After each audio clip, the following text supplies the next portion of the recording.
Hi, I'm Sherry with the Unsolved Project. Today we're talking about the case of Jessica Vanzant Dietzel. This is a current case that is happening right now as I record this. Jessica is a 21-year-old who is missing, has disappeared from the area of Albany, Georgia. She was last seen on February 18th, 2020. Investigators have spotted surveillance footage of Jessica on an in-market convenience store in Albany on February 13th at 5:45 a.m. There seems to be a man that is holding the door open for her that has tattoos on his knuckles, but investigators have said they've ruled him out as being a part. It looked like he just was opening the door for Jessica, being polite and gentlemanly, and letting her go in first. Jessica is wearing a Nike teal, bluish, greenish shirt with the swoop on it. Funny enough, a photo surfaced online with Jessica wearing the same shirt. She is in what seems to be a tent. That's what has been identified by some people as a tent. Speculation is the tent of a man named Brian Sadler. And he was the one who actually posted the photo in the days after she went missing. So Jessica's mom, Christina Johnson, said Jessica mentioned going to visit a man that lived in this tent city, this homeless encampment by Flint River in Albany, or around Albany. The river seems to run through the city. So investigators have discovered the last known contact of Jessica was on February 18th. Investigators discovered she sent a series of messages to a variety of people, many people, from someone else's phone. Now that part isn't unusual because Jessica didn't have a cell phone at this point, so she would regularly borrow or use someone else's phone that she happened to be with. So at this point in time, in February, she did not have a cell phone. So the investigators have since traced that cell phone back to a person of interest, and they have described this person as, quote, very uncooperative, and has since hired a lawyer. So without having talked to the police, without answering any questions, they've just automatically done those steps. So the investigators have kind of stalled on that, pathway on getting more information from this person. They have not named this person, who the owner of this phone is, this person that they're deeming as uncooperative. Investigators have also been going place to place. Wherever the cell phone pinged, investigators have been going to those locations in the hopes of discovering clues, evidence, etc., that Jessica had been there. But so far, nothing has turned up. There's been no evidence of Jessica in those places that they can find. Jessica's a mom to a 3-year-old daughter named Elena, and she turned 3 on March 1st of this year, of 2020. And Jessica's mom, Christina, said Jessica would never, ever in a million years miss Elena's birthday. So we automatically know that is completely out of character for Jessica. She loves her daughter, and so family members and friends know that when she missed that birthday, that something was terribly, terribly wrong. Now, Jessica's had a few rough years. She has been in a volatile relationship with her now estranged husband. There's a chance that she had some drug problems and addictions there. But regardless of those, despite those issues, she deserves all the focus and attention that we can give to help bring her home. So as far as persons of interest, or let's just leave it there, persons of interest that the investigators would like to sit down and question, there is a few people. And then, of course, the family and friends are doing their own investigations.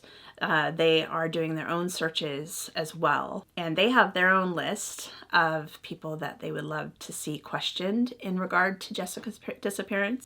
I won't name all those names on the family's list, but let's look at a couple of people that the police and or family have kind of flagged as far as people that could have more information on Jessica's whereabouts. Now, I'm unclear on Jessica's connection to this gentleman, but Christina Jessica's mom, has said that she has received a phone call from a man named Johnny Lemming, and that he told her, and I quote, that her ass, as in Jessica's, was thrown into the Flint River. So, of course, with that knowledge, and word on the street is that she has been thrown into the river, that she has OD'd, she's overdosed, and there's even, rumors going around about her being trafficked. But the investigators have taken this idea of her potentially being thrown into the local river seriously. They took that information and acted upon it, went down to the river. Unfortunately, the river was near flooding stage, so it became very dangerous, not an environment in which they could successfully dive and search. So they were only able to conduct a ground search. The rivers, the banks have been searched, the tent encampment has been searched, of the homeless encampment, the tent city, and there's just no evidence of Jessica, nowhere. They're hoping that once the river goes down, the river is still currently at flooding stage, so maybe once the river goes down, they can have more successful dives and searches for her. Another person of interest that the investigation has actually named as person of interest is her estranged husband, Kenny Dietzel. Jessica and Kenny have a very long history of a very volatile relationship. It's incredible. He, according to Jessica's mom, harassed and stalked her, and just was abusive, had abusive behaviors toward her throughout their relationship. And all of that escalated when she broke up with him. We have evidence of his harassment, and there's no words for this video, but I will post it in the description area below, of her husband back in the fall of 2019 harassing her relentlessly. And he posted it on Facebook Live as he followed her and video recorded her on his phone and called her horrific names. Interestingly enough, Kenny was released from jail only a few days before Jessica went missing back in February. I say interestingly enough because it may have something to do with her disappearance, it may not. We don't know. That's why the investigators want to question him.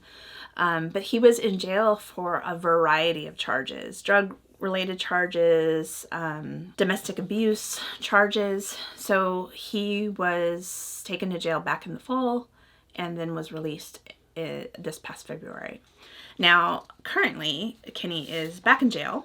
He's back behind bars as of March 18th of 2020. So he was out less than a month for drug charges and violating parole. I need to point out no charges have been filed against him in regards to Jessica's disappearance. According to the Facebook page Bring JVD Home, run by family and friends, an investigative hold has been placed on Kenny, which means that it will prevent him from getting out of jail before the investigators can question him in regard to Jessica's disappearance. So we see, based on the video that he has posted for all to see, at his mistreatment of her and the volatile relationship that they had. Again, this may or may not have anything to do with her disappearance, but again, investigators would like to talk to him. Jessica is described as a sweet girl who loves her daughter, Elena. She's had a rough few years. We can't hide that. We can't get around that. That, however, doesn't mean that she is not worthy of the justice that she deserves, the help that she deserves, and the chance to bring her home. She has a mixture of blonde and brown hair. She's been described as being around 5'7", 5'8", and about 150 pounds.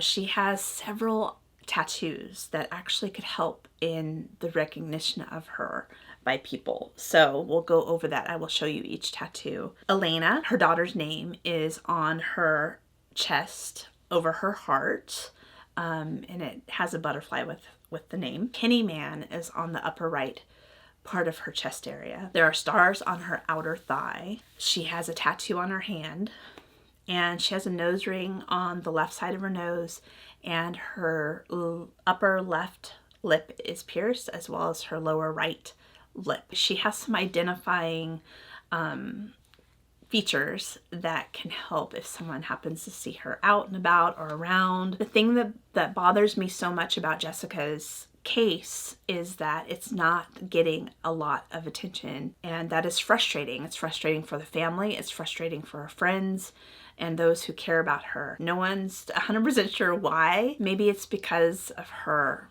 history with drugs, her struggle with drug use. Maybe it's the crowd that she's hanging around with or has been known to hang around with. I'm not sure. But regardless of those issues, she is a human being that deserves respect, that deserves the same amount of attention that anyone else going missing would get. Her case deserves the attention that it needs to help her family have justice, closure, whatever they need. She is a valued human being that's worthy of our attention to help bring her home. Now, I know that her case brings about maybe some trepidation in people for wanting to come forward, for wanting to speak about what they know, but here's the thing. Please do it. Do it for Jessica's sake. Do it for Elena's sake. Do it for her mom, Christina's sake. Say what you know. Someone has got to know something about where Jessica is, where this beautiful girl is. Where did she go? You can turn any information that you have into Crime Stoppers of the Albany area, and I will post that phone number down below in the description area. You can call 2 different people that are actively working her case. I want to make sure I get the names right. Captain Craig Dodd of the Dougherty County Sheriff's, or Detective Danny Alday of the Lee County Sheriff's Department. Both are actively working Jessica's case, and they would love any tips, any information that you can provide to help them along, to help them find Jessica and bring her back to her family, to her daughter, to her life.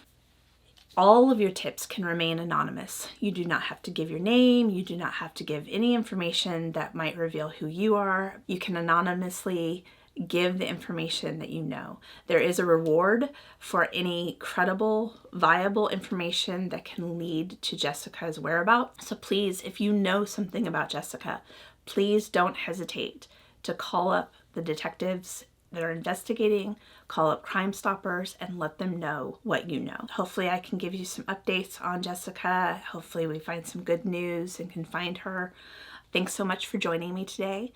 If you are interested in more unsolved cases, I would love for you to join me on my channel. You can hit the like button, you can subscribe. I'd love it. And I'll see you on the next one.